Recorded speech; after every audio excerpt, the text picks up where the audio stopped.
Today we'll be replacing a Pfister single-handle kitchen faucet. This one is not very old, but it's stopped working properly. It doesn't turn side to side. Got some corrosion in around here, down around here. I tried lubricating it for a while and just gave up on it because it simply wasn't working properly. Okay, so this is the bottom of the faucet, and there are two screws holding a flange on that holds this faucet on, and we're going to remove those and then unscrew the flange from that large post that you see to remove the faucet. Before we do that, we're going to remove these water fittings here. And all we have to do that is pull the pin. There's a pin here. We pull this pin out and then unscrew this nut. So to do that, we need a pair of vice grips and a pair of channel lock pliers. So we'll do that on this fitting and the hot and cold, and do it on this one over here as well. And of course we'll have to disconnect the sprayer, which is this here. And that's just a brass nut on a bolt ending. We just unhook that. Those three things come off. We take this bolt off at the top, and then the whole fixture will come up through the hole. Okay, so I'm just taking the water lines off and loosen these two screws here. They were just tensioning screws. The lines have been removed. I'm unscrewing this last bolt here, and I just didn't even need to use a wrench, really. It came right off. Oftentimes you'll need a wrench.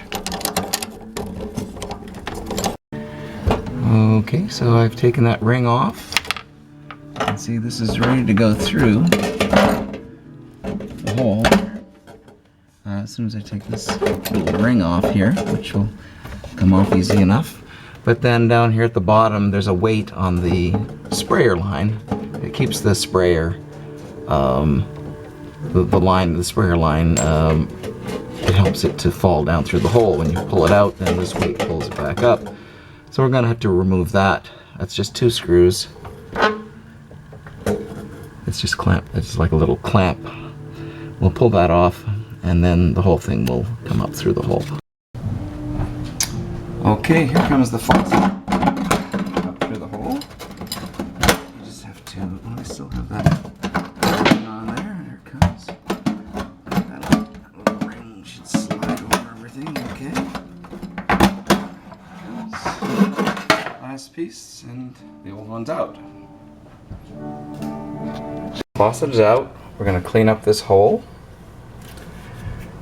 And also, you can see here at the back there's quite a bit of mold on the caulk here, which is common.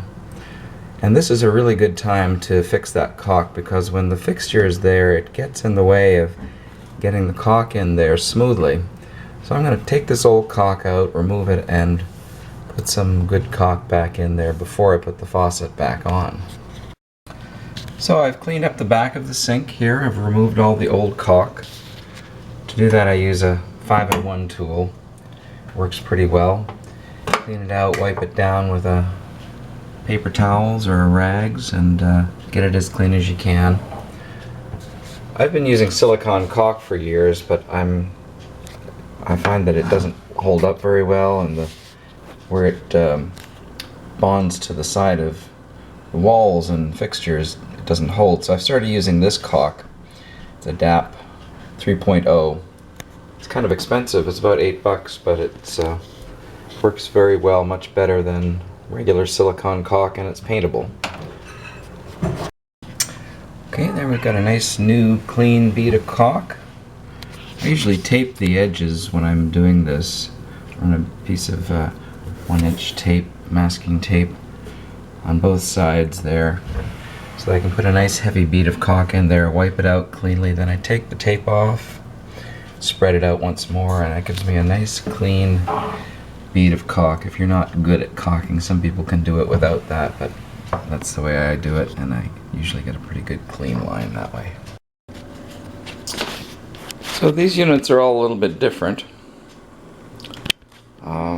This one has a 2 ways to mount it. You can mount it with just a single post, as we have one hole, because the other holes are filled with other things, or you can use a plate.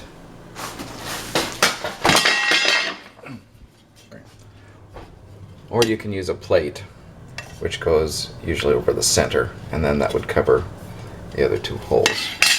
The way I'm going to mount it is just with the single hole, single mount. So I've removed the this O-ring and the bracket that screws onto the big post here. Screws on there. Remove those so that this whole assembly will go through the hole, and then we're going to attach it from the bottom. So we've fed the hoses through the hole, and turn this, if you're mounting it with this part, turn it until it locks into the base of the faucet, like so. And that's the way it should be before you tighten it.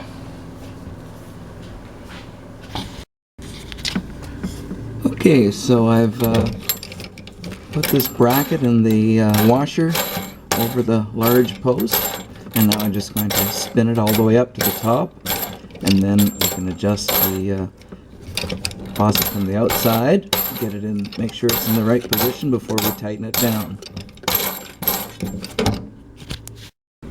Okay, so I have that nut tightened by hand, and now I'm going to use a screwdriver to tighten the screws for the final tightening. Make sure it's good and secure.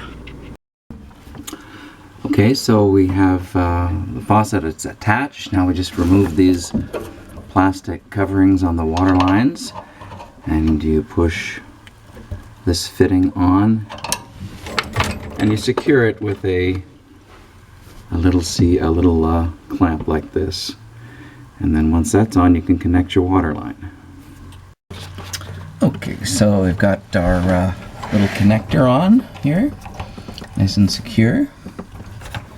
Now I just take the water line, which can be reused from the other installation. These are identical faucets that I'm swapping out here, and just screw it on to that hand tight, and then we'll use a vice grip and a channel lock pliers to tighten it the rest of the way. That's the cold, and I'll do the same thing to the hot. Okay, now to tighten, I simply attach a vice grip to the top of the fitting. I use channel lock pliers on the lower nut, and I hold the fitting in place with the vice grip and turn with the channel lock pliers to tighten.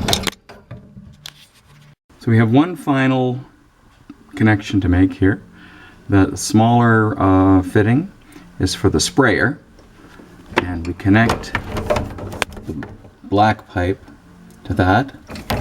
We have attached to that, there's a little rubber gasket. Make sure that's in there. You put the black hose into that fitting and secure it with the gasket in place, and then we should be ready to test it. Okay, so both nuts are securely tightened. It's hard to over tighten these things. Just tighten it down until it stops turning, basically. And then turn on the water down here, in this case. And if there's no leaks, you should be good to go. we'll go up top and check it out. Okay, so we have the water lines all connected. Now we're ready to give it a test. Hot side is hot. The sprayer comes out. Got that. So the last thing we have to do is to put a little weight on the sprayer line.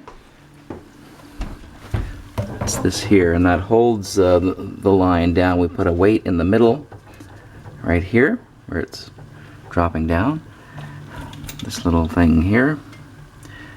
Just a couple of screws on one side, on either side of the hose. Screw it together, and that holds the sprayer hose down, and it allows it to fall back in the hole when after you've pulled it out. So we'll just attach that. Okay, so we've attached the weight to the sprayer. Now everything should be back in order. Okay, so the sprayer pulls out, and you can see it falls back nicely. That's because of the weight on there, so that is important. And that's all there is to it. We have a nice looking faucet again.